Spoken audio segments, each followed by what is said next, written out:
एक बार की बात है, महाराज कृष्णदेव राय के राज्य विजयनगर में बहुत भयानक बाढ़ आई। इस बाढ़ में राज्य के कई गांव डूब गए। इस वजह से राज्य का काफी नुकसान हुआ। इस प्राकृतिक आपदा के बारे में जब महाराज कृष्णदेव राय को पता चला तो उन्होंने एक मंत्री को फौरन बाढ़ से पीड़ित लोगों की मदद करने का आदेश दिया और कहा, बाढ़ से हुए नुकसान को पूरा करने के लिए जितने भी धन की जरूरत हो वह उसे शाही खजाने से निकलवा ले, मगर जल्द से जल्द सभी पीड़ितों की सहायता की जाए। साथ ही कृष्णदेव ने मंत्री से बाढ़ की वजह से टूटे पुल, सड़क और लोगों के घरों की मरम्मत कराने को भी कहा। महाराज का आदेश पाकर मंत्री ने शाही खजाने से ढेर सारा धन निकाला और लंबे समय के लिए गायब हो गया। काफी समय तक मंत्री के दिखाई न देने पर महाराज और अन्य दरबारियों को लगा कि मंत्री बाढ़ पीड़ितों की मदद करने में जुटा होगा। इस वजह से वह इतने दिन से दिखाई नहीं दिया। मगर तेनालीराम को मंत्री का लंबे समय तक गायब होना हजम नहीं हुआ। इसलिए तेनालीराम ने मंत्री के गायब होने की असल हकीकत जानने का मन बनाया।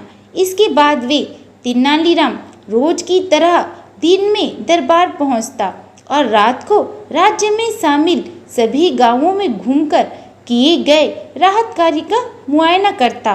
कुछ हफ्तों के बाद एक दिन मंत्री जी दरबार में हाजिर हुए और गांव में किए गए अपने काम को महाराज कृष्णदेव के सामने बढ़ा चढ़ाकर बताने लगे।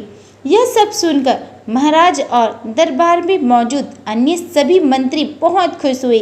सभी ने मंत्री के काम की काफी प्रशंसा की।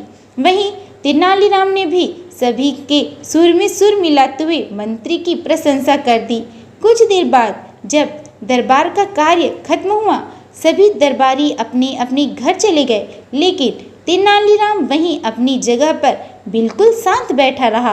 तेनालीराम को इस स्थिति में देख महाराज कृष्णदेव ने पूछा, तेनालीराम तुम घर क्यों नहीं गए, क्या बात है? इस पर तेनालीराम बोला, महाराज मंत्री ने राज्य में जो राहत और बचाव कार्य किया वह अपनी जगह है, लेकिन यदि आप प्रजा से मिलेंगे तो उन्हें इससे ज्यादा खुशी होगी। तेनालीराम की यह बात महाराज को पसंद आई। उन्होंने अगले ही दिन तेनालीराम के साथ बाढ़ प्रभावित क्षेत्रों का दौरा करने का फैसला किया। अगले दिन सुबह होते ही महाराज और तेनालीराम बाढ़ प्रभावित क्षेत्रों का दौरा करने के लिए तैयार हो गए। दोनों ने अपने अपने घोड़ों की सवारी की और आगे बढ़ने लगे।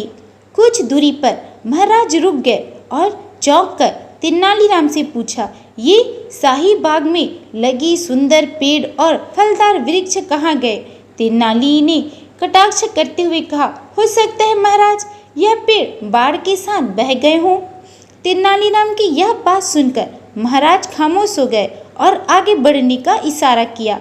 दोनों कुछ दूर आगे बढ़ ही पाए थे कि महाराज की नजर वहां मौजूद नालों पर पड़ी। नालों पर मंत्री जी को पुल बनवाने को कहा गया था, लेकिन वहां पुल की जगह पेड़ों के तने डाले गए थे। महाराज समझ गए कि मंत्री ने शाही बागों के वृक्षों के तनों को नालों पर डलवा दिया है। तभी तेनालीराम ने चुटकी ली और बोला, महाराज हो सकता है कि बाढ़ के कारण पेड़ के तने यहाँ आ गए और अटक गए। मंत्री जी जिस पुल के निर्माण की बात कर रहे थे वह आगे होगा। इस पर भी महाराज कुछ नहीं बोले और आगे बढ़कर एक गांव में पहुंचे। गांव में चारों ओर बाढ़ का पानी भरा हुआ था। वहां मौजूद लोग बाढ़ के कारण बेहाल थे।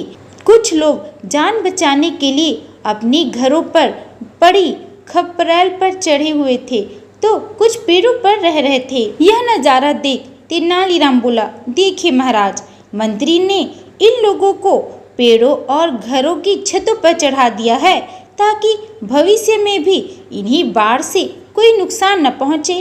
अब महाराज कृष्णदेव राय के सब्र का बांध टूट गया और वह गुस्से से तिलमिला उठे। बिना देर के वह वापस अपने महल आए और उस मंत्री को दरबार में हाजिर होने का संदेश भिजवा दिया। मंत्री डरते डरते दरबार पहुंचा। उसे देख महाराज का गुस्सा फूट पड़ा। उन्होंने मंत्री को खूब फटकार लगाई और जल्द से जल्द सारा धन शाही खजाने में जमा कराने का आदेश दिया। वहीं महाराज ने अब राज्य में राहत और बचाव कार्य कराने का जिम्मा तेनालीराम को सौंप दिया। साथ ही उसे धन के हिसाब किताब का भी काम दिया और मंत्री किनारे मुंह लटकाए खड़ा रहा।